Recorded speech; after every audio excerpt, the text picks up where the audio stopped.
Breakfast. How are you today? I hope you are joining us. I know it'll take a minute for people's eyeballs to come in, but this is for those of you who are watching in replay. Thank you so much for joining us and listening in. I am really, really excited about our guest today. I cannot believe that we're getting this chance, Kristal. I've known Kristal a really long time. She used to be here. She used to be based in Houston, which is really cool. So we used to get to see you a lot more, huh? That's right. And like, oh my gosh, Cami, I think our paths, and correct me if I'm wrong, but I think our paths first crossed that like Blog Elevated years ago, right? Shout out to Lisa and Bobby. Yes. And that's right. In another life, I was based there in Houston. But about 4 years ago, which is mind blowing to imagine, but about 4 years ago, I relocated to Cincinnati, Ohio, where Kroger is headquartered. And I miss you guys dearly.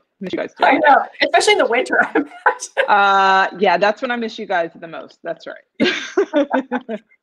I'm starting to get some good mornings. Definitely let us know if you're here.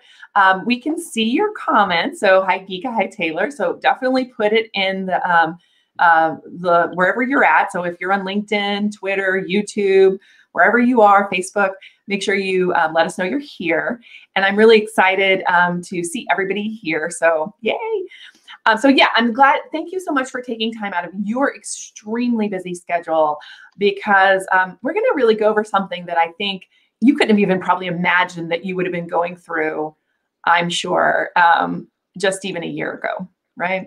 No, that's right. And me and the rest of the world, right? So I think what's been so challenging about the past year, and I think, we all are just fraught with emotion these days, because it's genuinely like the 1 year anniversary since the start of what we now know to be like the COVID-19 pandemic. And just navigating it from a professional standpoint of working for a grocery retailer. And not a lot of people realize this, especially, if you just think of your neighborhood Kroger, it's just that, your neighborhood store. But Kroger operates across the country. It's a Fortune 23 company, and we service 11 million people every single day. So just navigating the pandemic from a professional standpoint, but then coupled with from a personal standpoint. And really, this has been a season, the last 12 plus months of kind of, that saying of like no days off, of having to be on constantly, having to be intentional, having to navigate through big crises, small crises, and ensure that, throughout it all, like we're being intentional about our communications, we're being transparent, we're communicating with our 500,000 associates. So it's required kind of a total team effort, and it's been all consuming, and I'm outright exhausted. So I have to look for those moments to re-energize, but it's been just such a dynamic year. And I will say, the silver lining of it all, when I think of professional development, when I think of just, evolution and progression, I think it's been multiplied in the past year, especially in the seat that I'm in as head of corporate communications and media relations. Yeah, I mean, it's a big job. So first of all, thank you for the service that you've been providing for a year. I know how exhausting it is. As you know, my team and I also work on a similar account. And so we understand how exhausting it is. I'm sure Tracy can give a shout out to that. She's in the comments. But the bottom line is that it's not only the customers, the associates, but Kroger, which is, a huge grocery chain. You also are distributors. You also are manufacturers in many ways. You have the entire ecosystem that you're dealing with, right, at every single step of the way. And how has that been? How's that been like, balancing all those different needs? No, and it's so right, Cami, and it's genuinely a 24-hour business, right? Because what you're talking to kind of the food ecosystem. You're talking about like our relationships that we share with farmers, with manufacturers. We also operate food production facilities, our distribution centers. We have to, uphold and ensure that our supply chain is operating efficiently. And, when I think of the pandemic, we, especially on the Kroger side, we think of it in terms of waves and phases. So I think we can all remember last March when we were all like, myself included, we're like, what the heck is going on?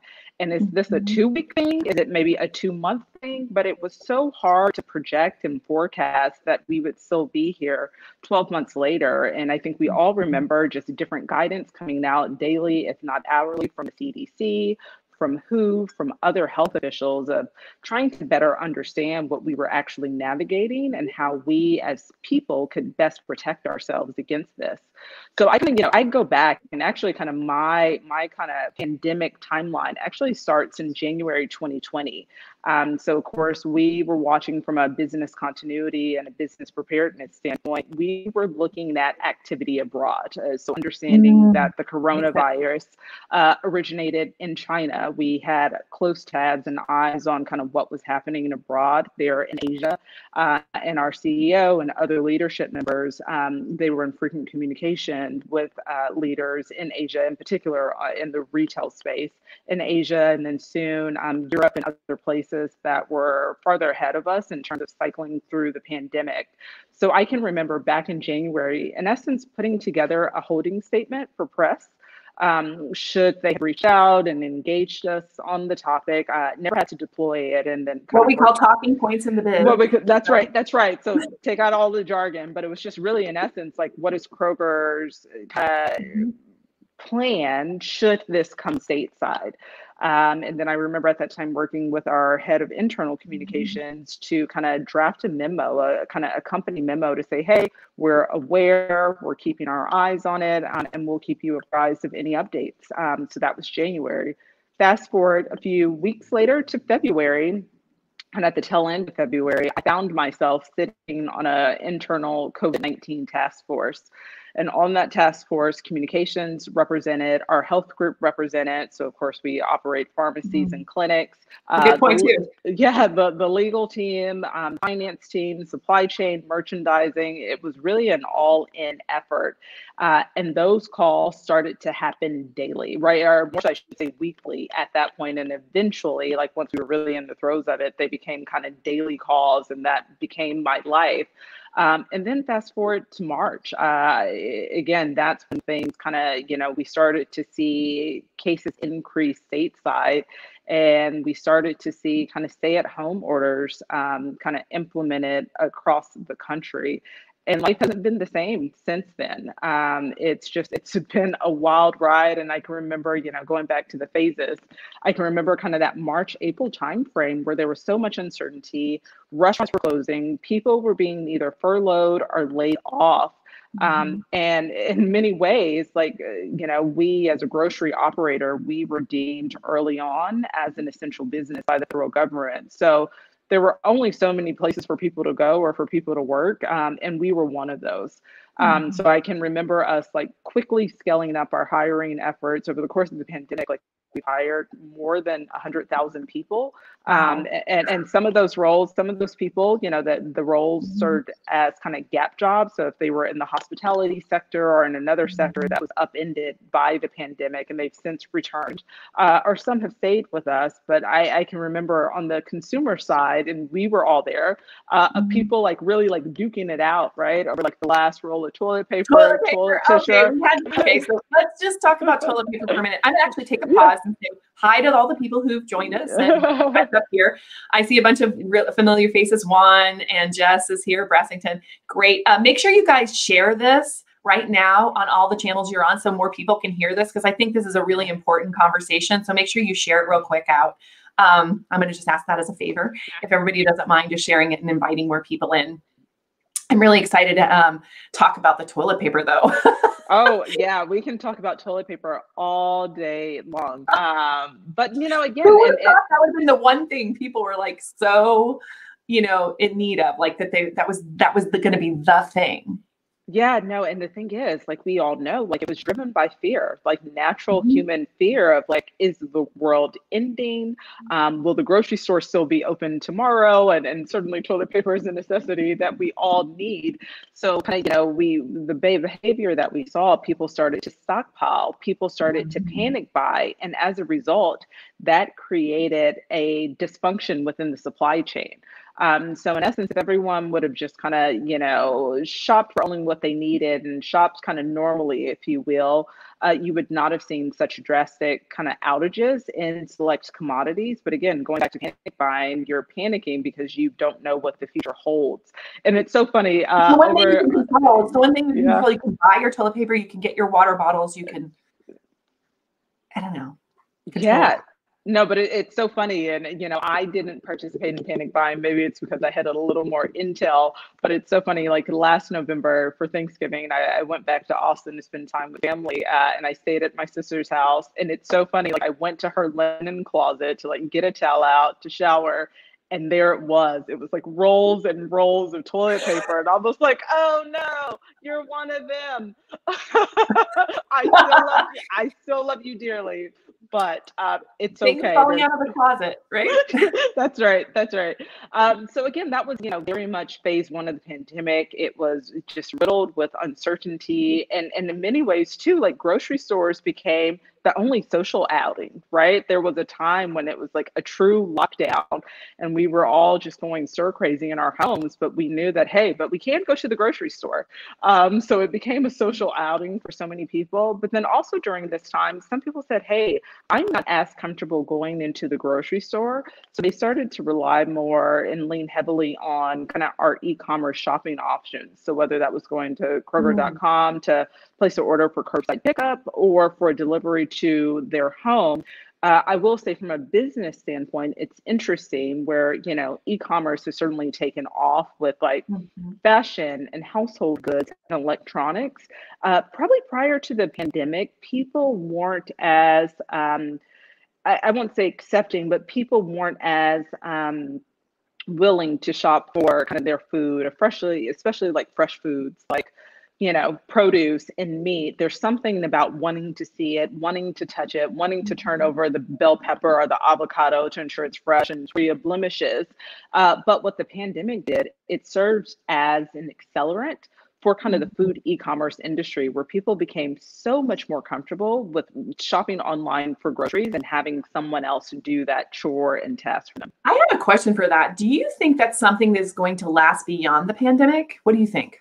Yeah, so all indicators show that yes. I think, once we were able to, especially bringing it back to technology, our e-commerce business grew in essence every single quarter, like nearly triple digits, right? As more people adapted. So not only did people trial, right? Like, let me test this out. We've seen greater loyalty there among all generations. Older generations have become more comfortable. Everyone has to figure out like, how do I use technology to stay nourished? How do I use technology to remain connected with people? We've all seen the trends with Zoom, for example, or with, increased purchases of iPads, for example. And it's not limited to one generation. But I think e-commerce is very much here to stay in the food space, especially as people have become more comfortable with this notion of having someone else shop for you. I think it's really interesting because I do think that has like accelerated that. I think it was going to happen anyway. I mean, Amazon had already kind of brought us there. So I think it's interesting that maybe there's some run for their money a little bit with some of the local shopping, which I think is very interesting. So that I kind of want to kind of transition a little bit into like the communication side of things, because a lot of people here are communications professionals. So I want to kind of talk about that part because I think that's really fascinating too. And first of all, when we've ever done crisis communication training in the past, we talk about being ready for a long, 1 month cycle, or a 2 month cycle, but a year is a completely different animal. So how have you guys paced yourself? And like what systems and processes have you put into place to kind of get through this and, meet all the needs of the stakeholders? Yeah, no, and I think it's a great question, Cami, and it's exactly that. Like, I think, most of us as like comms professionals, like you train for, you prepare for, multi-day crises, maybe a month long, maybe 2 months long. But most people aren't trained to navigate like a year-long plus crisis. And, the old saying of, this is a marathon and not a sprint. But then kind of my build to that is, I think what's been so challenging throughout all of this is, yes, a marathon, very much so, but in this scenario, you don't know which mile you're on, right? So you don't know if you should conserve energy, you don't know if you should expend energy. So that's been challenging. But I think for us, we had to quickly accommodate and we had to quickly assess kind of the landscape of like, okay, what we're going into and what we're navigating. So quickly identifying who would be part of that crisis response team, of course, starting with the comms team, but then identifying like who are our partners, understanding that operations would be a key partner, understanding that merchandising would be a key partner for us, and others.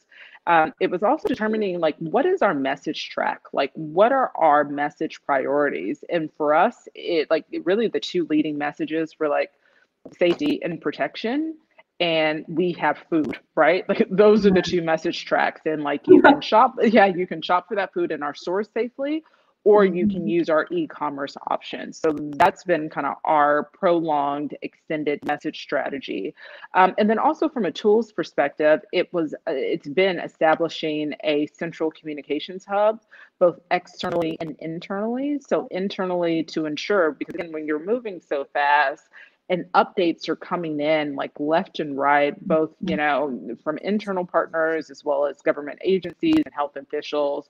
You have to establish a way of working that there's a reserve and there's a source of truth for all information to ensure that people are working off of the latest versions of communications.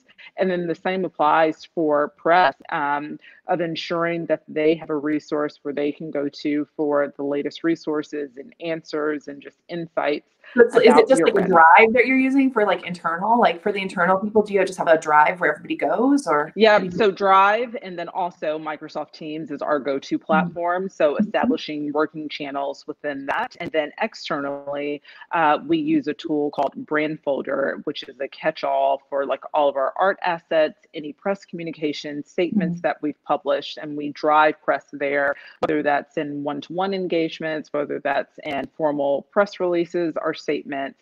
But Brand Folder has been a great asset for us. And again, we also put video, B-roll to ensure that we are shaping the story to the best of our ability. And are you following the news cycles? So, I mean, the news cycle is crazy quick, right? Because, for example, I mean, we're in Texas here, so you know that we just had the mask mandate lifted. And so every retailer, every grocery store is being asked, what's your policy? And so I'm sure you've been busy with that too. Yeah, no, and again, just the news cycle has been like just outright like exhausting, right? So it's leveraging, of course, Twitter, all of the alerts that come in, Facebook, Instagram, TikTok, it's all of the tools, but then also leveraging platforms like Reddit. A lot of our employees are active on Reddit.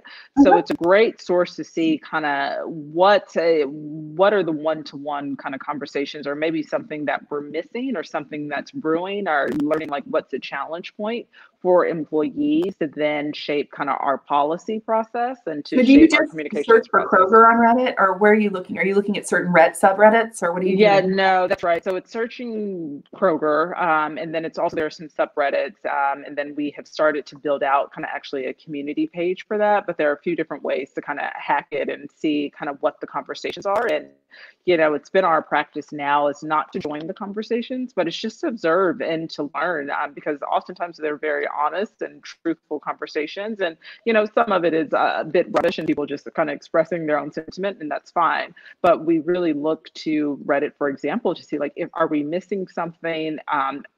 Is our communication, are our messages sticking? What can we do to improve upon the way that we are communicating? And are there any policy changes that we need to make?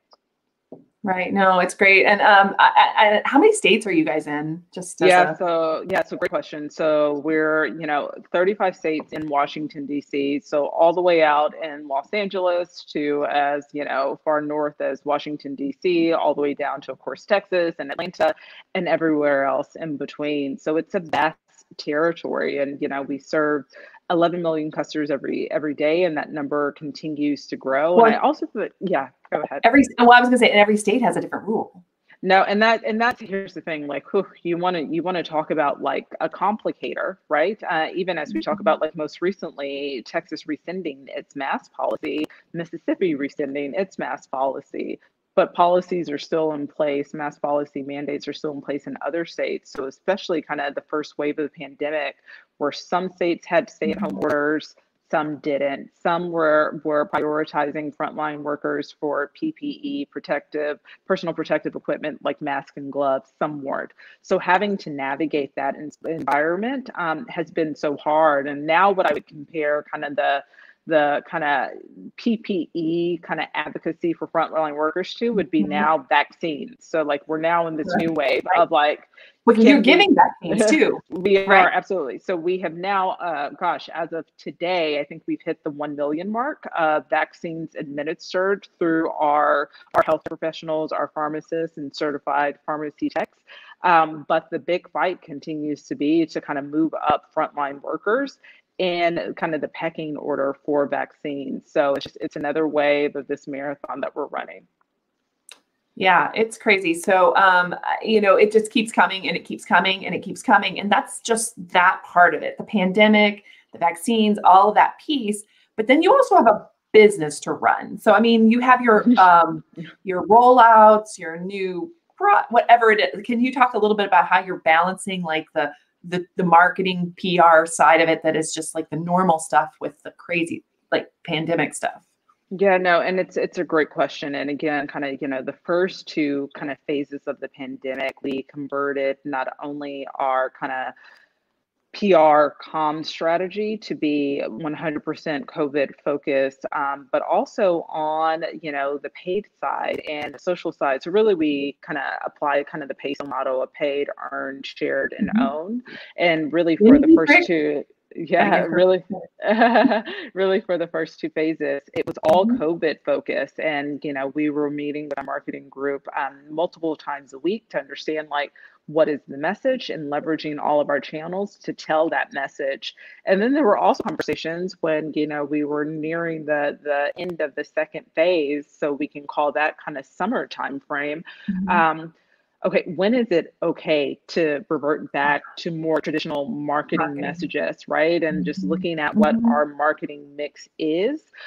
So those are ongoing conversations and we check in frequently. There are times when we go, okay, do we need to pause on certain elements? Is it still appropriate to be leading with this message? But I will say, and I'm sure a lot of you guys have seen a lot of the Kroger marketing over the past year, and actually November 2019, kind of we underdid a brand transformation. We modified our logo. We introduced kind of these animated characters that we call Progis.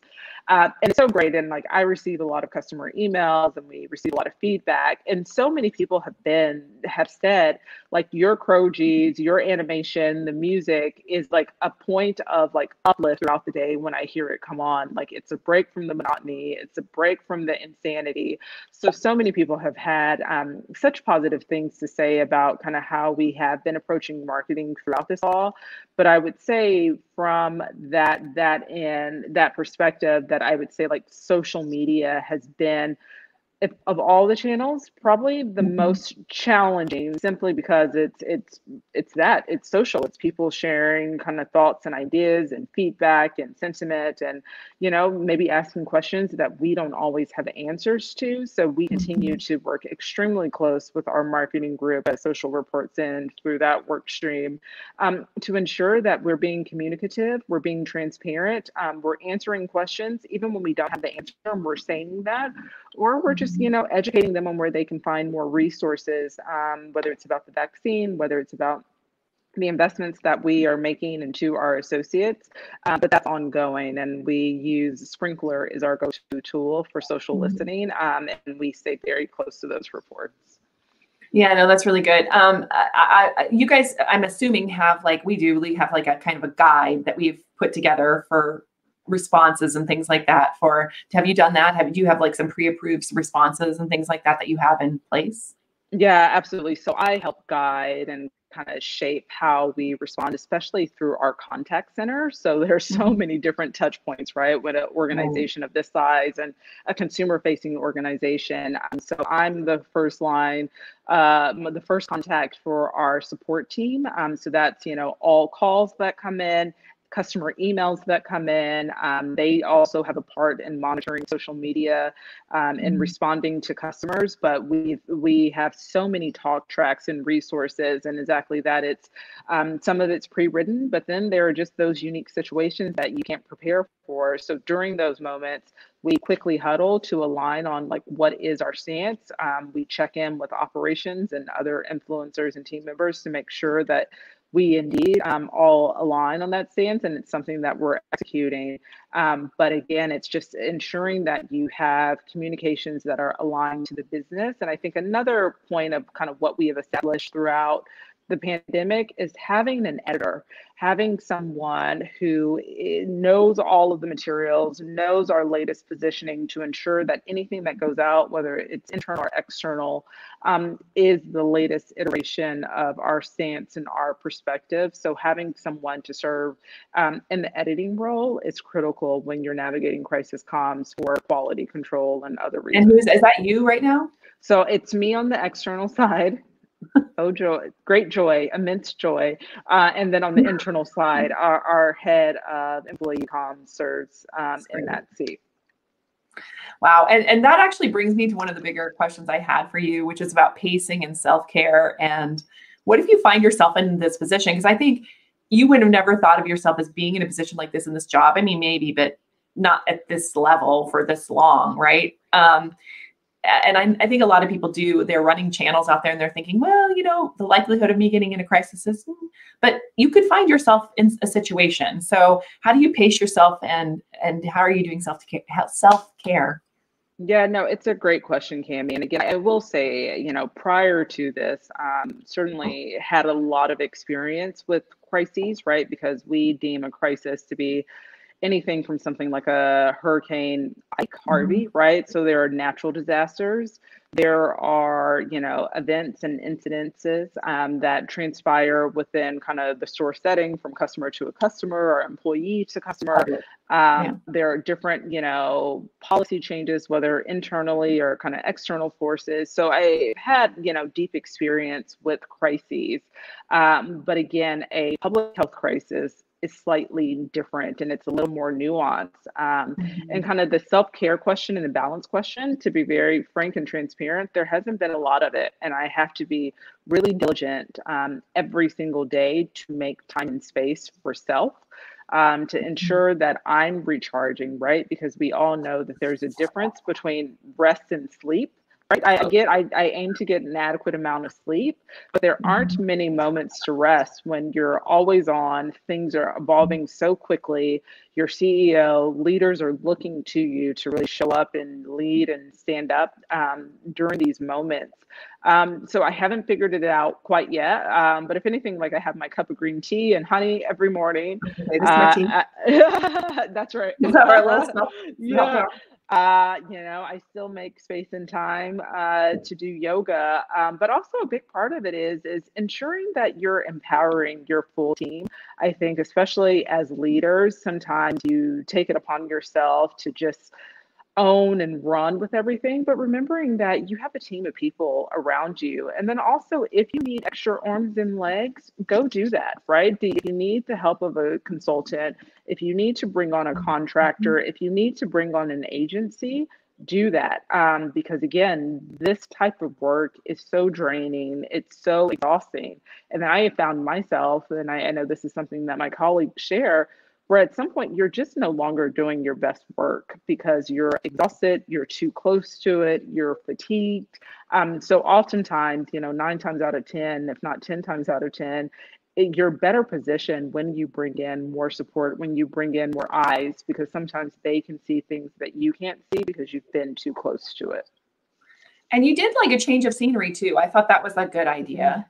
Yeah, I sure did. So last month, February, I was like, you know what? I'm leaving the Midwest, and I left at a great time because I think when I left, I think that particular evening, like a snowstorm came in, like temperatures dropped sub-zero, and I was like, thank God.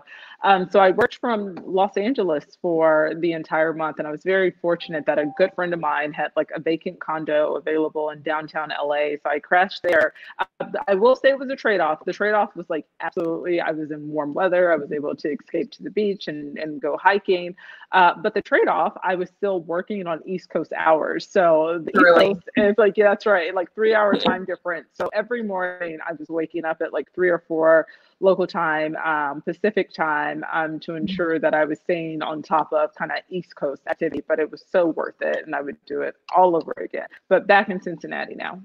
But I think that's actually being really creative, I guess. Like how can you be creative in these moments? You can't stop working all the time, but how can you be creative to like switch it up so that you have a little bit of something different? So I give you a lot of credit for that. That was like a really great idea. And I just wanted people to know it because I think, you can't be superhuman forever, right? So I'm hoping that, you keep doing that. So I'm going to open it up to questions because Juan already has one. So I'm going to put one up here for you. So he's curious of what you might be watching in terms of trends and developments for 2021 and beyond as a leader in the industry, which you are. Yeah, no, and that's great. And hey, Juan, no, good friend. Yeah, I think it's a great question. I think we continue to see, obviously, I could say on the food side, and that's also personal too, right? You look at like what's emerging in the food trend space, but more in kind of the comm space and the comms tech space in particular.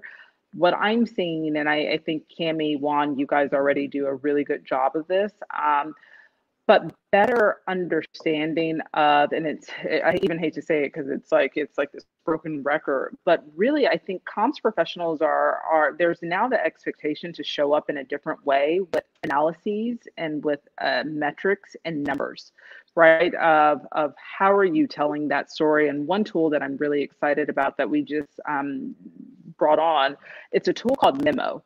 And Memo, so again, from an earned media perspective, they can tell you the actual readership of an article, right? So when you know the actual readership, right? Because sometimes, especially if you're on the front lines with press, like you're spending like an immense amount of time, an absorbent amount of hours, trying to like get the story right. And then you see like, oh my gosh, only 2,000 people have read this. In comparison, you can see, okay, is there another journalist who commands more eyeballs, more traction, or are there different topics that are commanding more attraction or less attraction? And then it kind of evolves the way that you work. So there was a CNN piece, and we were able to confirm that 190,000 people read this story, and there was a Wall Street Journal article where we spent an absorbent amount of time. We put leaders on the phone, and it's not saying it's using an example. So Wall Street Journal is great, but then as an example, maybe 5,000 people read that. So again, starting to work smarter, not harder, especially in this environment where like time is such a precious commodity, and you have to be really intentional and deliberate. So I think again, from a trend standpoint, it's about numbers, it's about metrics, it's about reporting communications efforts in a different way. It's kind of, I think, the thing that I'm most focused on right now, and I hope that's helpful. No, that's really helpful. I just actually put the link in here and I'll share it up on the screen so that you can see it for Memo.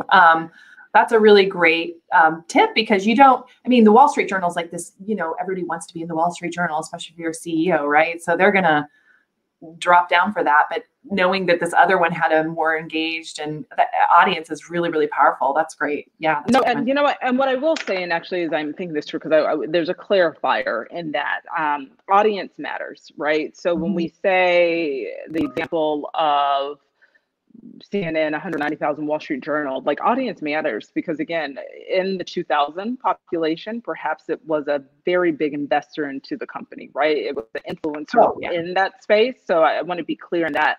And just kind of another build that I'll add on there, Juan, and just for the group here.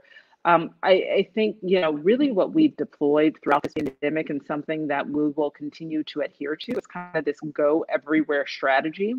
I think in the past, right, like we've been more deliberate about some publications and more channels, but in this type of situation where you're trying to reach every consumer, you're trying to reach every employee, every political influencer, you have to work differently and you have to show up differently. And it's just ensuring that it's every publication, it's every podcast, that you have a more inclusive approach to your overall external comm strategy.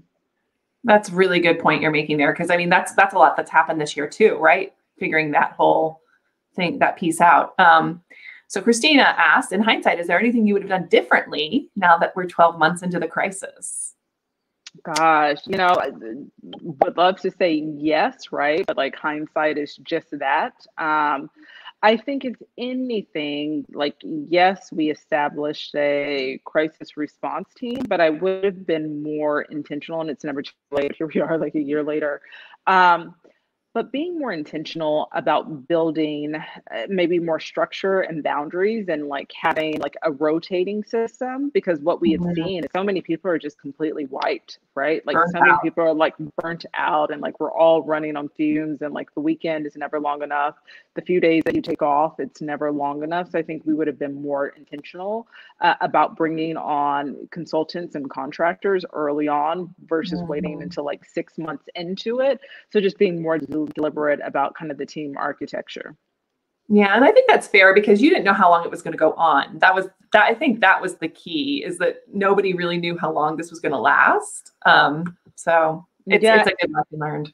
no, and here's the thing, and I will say, something that our CEO always says, like, if you think something's a good idea, or if you think you should do it, just do it proactively. And even like a great example, which was hard in the first phase of the pandemic, early on, the CDC, they were communicating that if you're not sick or if you're not high risk, you shouldn't wear a mask. So, right. So again, like we're grocery operators, so you follow the advice of medical individuals.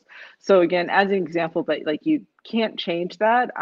But again, maybe we would have acted sooner with certain things if we would have known certain bits of information. Yeah, hindsight in 2020 and all that. But yeah, I agree. Andrea, this is a good question. What crisis management skills you've used in your work have been useful in your personal life as well? On Oh social media, gosh, for example. that's a great one. I think. So it's so funny because me as a person, I'm actually like I'm an ambivert with a leaning toward introversion. So for me on social media, I'm not as active. I have a presence as Kristal, the person. But I would say from the crisis management. It's again the rules of kind of transparency, frequency, of being, vocal, and it's hard to sometimes Mhm. separate like Kristal the person from Kristal as the head of corporate communications.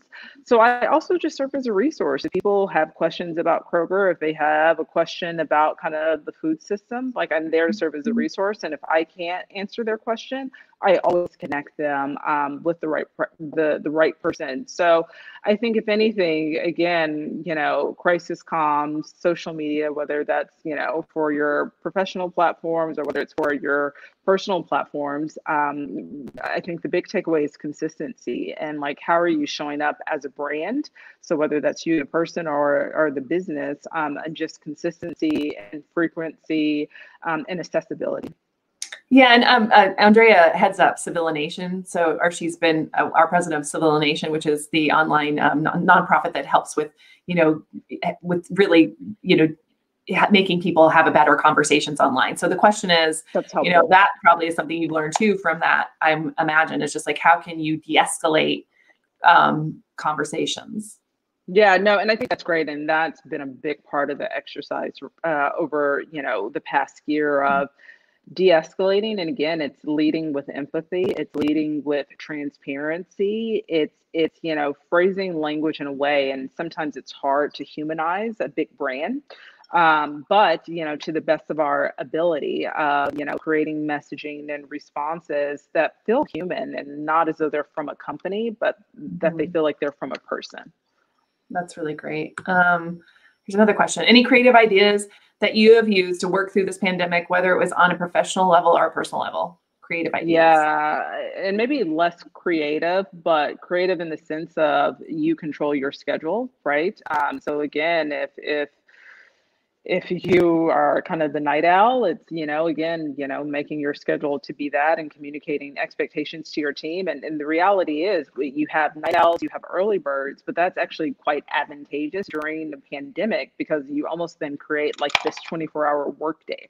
Again, I think just, setting expectations with your team. And again, going back to if I would have done anything differently, like team design and architecture, it's like really leaning into those who tend to work later and enjoy that and really thrive in that space, and those who tend to work earlier, and just creating a work schedule and system that benefits everyone. Yeah, instead of just like the hours, like 9 to 5. I think that's a really, really good point you're making. And also when people are at home, that's an interesting thing is I'm going to ask this question because I think this is kind of leads on to that.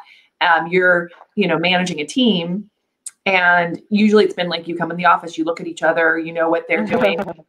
Now you've got this different kind of situation. So are you just saying, here's the project you're working on, get this done in this particular period of time? I mean, how have you done that differently?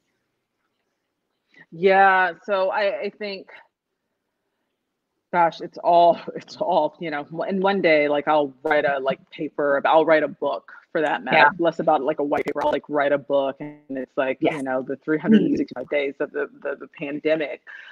So I think it's, the lines for us are fairly clear. Like we really do like kind of this external approach of like internal, external, and like what is external is internal, what's internal is external. So I would say maybe like project approach hasn't changed, because I think prior to the pandemic, we were really clear about certain lines.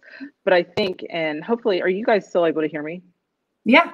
Okay, good. I had a little bit of cutout, but I think if anything, this has taught us from a project management standpoint of like, stop doing the stuff that doesn't matter and truly stop doing it, right? Because we always talk about it of like, cutting out, the bottom hanging stuff that doesn't reach a lot of people. It doesn't have as much impact. But crises really force you to get intentional about doing the work that matters and only doing the work that matters. The crucible, right? Oh, so here's a question about how things move through the organization. This is good, Tracy. I've personally written thank yous to my own store via Twitter. How are those handled at your level? Do they make a difference? Yeah, and they do. So when those type of comments come in on Twitter, Facebook, other platforms, our response team then in turn shares that with the store leadership level. So it's always appreciated. And I would also say, old school is also highly valued of just telling someone there in person, thank you. And it's something that I think like our store leaders, our cashiers and baggers just don't hear enough. Obviously, the night stocking crew, they're not there interacting with customers, but without I have the bell in my store. Yeah. Ring the bell. Yeah. And obviously, the bells and other things. Yeah. This new environment of like, let's not share germs gets a little weird. But the night crew, right? Like they don't interact with customers, but without them, like your favorite cereal wouldn't be on the shelf. So I think I would always encourage people a combination of just, giving praises there on site, giving people their flowers there when you see them, but then also on social, like we do relay those messages. And a lot of them also are elevated to our CEO. And, he actually, the format of his email is the format of any associate. And that was him wanting to be that accessible. So a lot of those notes also make it his way as well. Speaking of flowers, I just want to tell the story real quick because we had the ice storm a couple weeks ago now, and I went to Kroger to pick up a few things, and I was coming out, toilet paper, by the way, not because I was hoarding, because we were actually out. Anyway, so I was coming out of the store, and they were giving away the flowers because I guess, they would die. Probably they just hadn't sold enough, or they were giving them. I don't know why they gave them away. They gave each of us flowers as we walked out the door. It was really cool. And I was able to take them back to a neighbor that was kind of suffering and, just kind of sad. And so I just gave them to her, and she was like, so excited, so excited. It made her day, totally made her day. And so I just love these little touches that you guys do at Kroger. It's been really great. So Gika, you mentioned that your CEO said to act on your good ideas. How much did that kind of leadership influence your ability to work well? Did it make the job any easier? No, and I think here's the thing, and I say it, and I know others say it. I think also, when you're working with such urgency, kind of this idea of perfection kind of goes out the window. And I think like as a company, as a culture, we've learned to be okay with that, right? Kind of the saying of like fail fast, and just, it doesn't have to be perfect to execute it. Don't let perfect, be the enemy of good. So I think we started to work differently, and maybe some ideas that we had been sitting on, if you will, of like trying to perfect and ensure that every detail, all the I's were, dotted. We pulled pulled off the whatever was holding us back barrier, and we're like, let's put it into play. If it works, scale it. If it doesn't, kill it and move on to the next idea. So we started to ideate and started to work differently. And again, sometimes it's until you have a certain type of pressure that sometimes you don't act in that way, because again, it seems like time will be there forever and on your side. But in these types of situations, you just have to move faster, and you know that you're going to make mistakes on the way, and that's okay. What's interesting about that to me is that, usually we come up with these ideas, we bake them, they take 6 months, 7 months, we like put all this idea into them. But if you're like running at like say 80 or 90% of capacity this whole time, getting back to the pandemic stuff, you only have like this very small percentage at the top to try something new, to do something new, right? So you don't have 6 months to spend thinking about something, right? At this point, because there's no time there to be had. No, and that's right. And then also people are just moving with greater urgency. And even, something my team and we frequently discuss is like, we can't go back. We actually like physically, intellectually can't go back to the old ways of working, where it was just like moving at a snail's pace, right? Like we're all so energized and grown accustomed to working at such a fast speed that there's not a desire to go back. Like we want to continue to go fast. And especially like as a brand, I think this is important for everyone to know. If you're leading comms for a brand, or if it's your company, there's such value in being kind of first to market when you can, right? Because sometimes like you ideate for so long, or you look to the left and right to see what everyone else is doing, and you miss such a critical window. So again, something that, and we're not always able to do it, but when we are able to do it, like there's such power, there's such kind of reputational gains from being able to be like first to market with a new product, a new service, a new offering. So that there's business benefit in being first to market, along with kind of consumer benefit and employee benefits. Oh, that's really, really good. That's a really good thing. Actually, it reminds me of something Oprah Winfrey did, sort of a special. They kind of went over her whole life. I don't know if you saw that. It was like a NPR kind of sponsored thing. But anyway, one of the things they asked her was, did you look at your competition? Like, were you worried about your competition? Or were you watching them and coming up? She goes, no. In fact, that was a big thing in her team, that she told them not to look at the competition, that they were to put their noses to the ground and they were going to get their things done. They were going to get their stuff out. They're going to get their brilliance into the world. And I think that's something that all of us can learn a little bit from. There's not a whole lot you can be first to market with these days, but I think you can be first to market with your way of doing it. That's right, and wholeheartedly agree. And I love that. No, and I haven't heard that. And please share it with me. But it's an amazing thing. I'll send it to you. No, and that's exactly it. And, I think it's focusing on running your race, right? Like your point of difference, your superpower is like you being you, whatever you bring to the table. And whatever you do will be first to market, because it's the first time that you're doing it. So I think we have to remember that and not get so overly consumed. And it's hard not to, but so overly consumed what everyone else is doing. And then trying to modify your plan based on what they're doing, because what works for them won't necessarily work for you, and vice versa. I also wanted to let you know there's one of your team members here. You don't have to answer this question right now, but Malik is here. So anyway, cool. You guys can probably connect on. He's on LinkedIn, so I would connect on LinkedIn if I were you. Yeah, no, that's right. Yeah, follow me on LinkedIn, and then I'm also Kristal.Howard@Kroger.com. So yeah, shoot me a note. Yeah. So awesome. So I'm kind of, let me see if there's any other questions here. Somebody just came in. Oh, this is kind of good. Some of your responses reminded me of Jennifer Garvey's Berger's book, Simple Habits for Complex Times. Oh, I love that. Oh, that's great. Okay. Thank you, Geeka. You always have such great thoughts and ideas. I'll definitely check that out too, because I think it is important. I mean, I think we overcomplicate so many things as we're doing this. So I just feel like that's really great. Such great advice. So is there anything else that you would say that, let's say is there any tools? You were talking about Sprinkler. You talked about, was there any other tools that you were going to share with us today that you used that you thought were really helpful? Yeah, of course, we all use it, but Google Drive is, tried and true, especially, when working with partners. Sprinkler, Memo, Brand Folder, are kind of the big ones, obviously, whether you use Slack or Microsoft Teams. But there are so many resources and affordable, or if not free resources that are out there.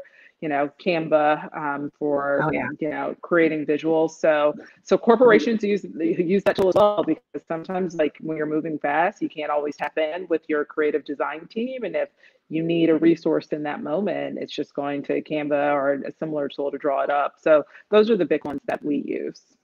Yeah, no, that's really helpful. I think it's good to keep it simple too, and not overthink it. So that's really great that you use some of the same tools that anybody would use. I love that. A lot of times I think people think that the big brands have all this unlimited like resources and time and money. And what I've found working with big brands is that they don't generally, especially not in the communication side.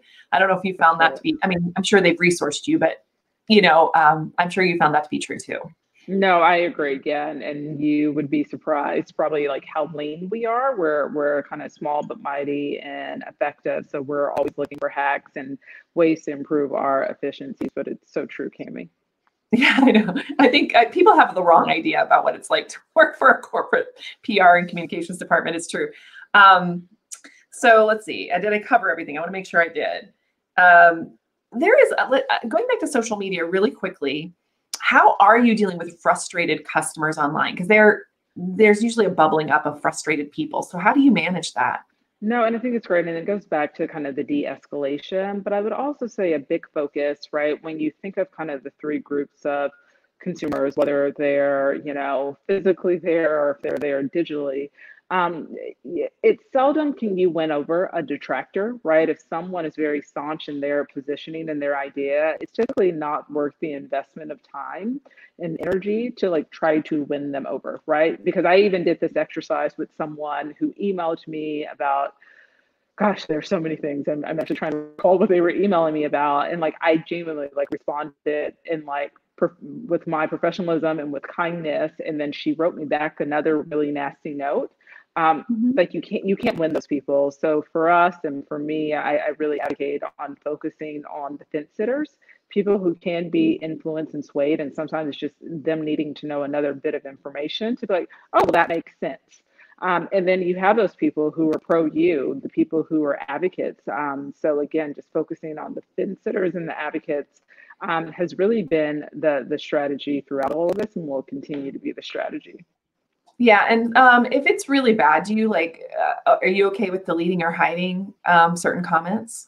Yeah, I would say if it goes against kind of our established rules, right? So if there's if there's profanity, if there are sentiments of racism, sexism, fill in the blank, we are comfortable doing that, and it happens. Again, you're a big brand, thousands of comments every single day. But then also, what's cool from a community management standpoint, sometimes it's not you, the brand, stepping in. Sometimes it's it's just us, the people, we the people, coming in and helping to regulate conversations. So again, we don't respond to everything. Again, if it's something that goes against our guidelines, we are comfortable deleting that commentary. But in some of those like really kind of harsh and critical remarks from detractors, like we keep up, because again, it doesn't necessarily go against our guidelines. It may be something that maybe it's hard to hear or to see. But again, everyone has the right to express their point of view. No, that's really, really good point you're making. And I love how you say that it's true. If you build a community around your brand, your community will come to protect you whenever these things come up. They're like, that's not my experience. Right. Yeah. So I think that's really, really important to say, because I found that to be true in all the brands I've ever worked with on that front. Cool. So I think that we're at the end, unless somebody has another question over here. You guys, I'll give it a second to kind of bubble, but I am wanting to say thank you so much for coming here and taking time with us today and sharing your insight. This has been a very long year, I know, and I really admire you. Always have. I mean, I respect and admire you for who you are. So this has been great to hear from you, and I've just enjoyed talking to you today. So thank you so much for coming and talking to us.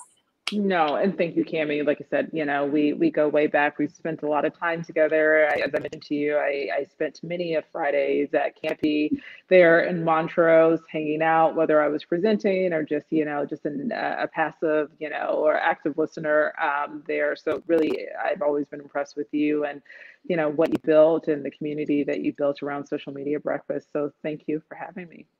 Yes. And for those of you who'd like to do this, I do want to let you know that I did get on as a Twitter Spaces beta tester. So you can't go on except for on your phone, but everybody can go on now. They actually take Android. So you don't have to it's not like Clubhouse where you have to have an invitation.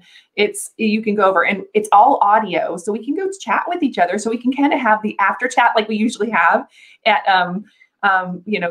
was Canopy for a while, but now Alice Blue. And so we can have a little chat, like we can hear each other's voices. I would really love to talk with some of you. The best thing for you to do is go to your either Apple Store or the Play Store if you have Android, and make sure you have the latest iteration of Twitter on your phone. And then just go to Twitter, look for Cami Chat. Hopefully you follow me. I think you have to follow me to see it, but anyway, go to Cami Chat. Follow me if you don't, and then look in the top. They are doing all these fleets now, which are these little circles at the top. So on the fleets, you'll see like a glowing purple aura around around my name. So you'll see it as soon as I open it up, and then you can just jump in there and we can chat. And I would love to talk to you. We can talk a little bit about the spaces itself or whatever. So just a little bit of networking afterward. What do you think about that? So Kristal can't join us because she again has to run to another. Probably the CEO needs her. He's probably already calling her. So anyway, I really appreciate you taking the time for us, and I will keep in touch and send you that Oprah thing. So yeah, please do. Cool. Thanks. All right, guys. Thanks very much. And I'll see you in about 5 minutes over in Twitter. So you guys can do your uploads and take a little break and then let's come talk. All right. Bye.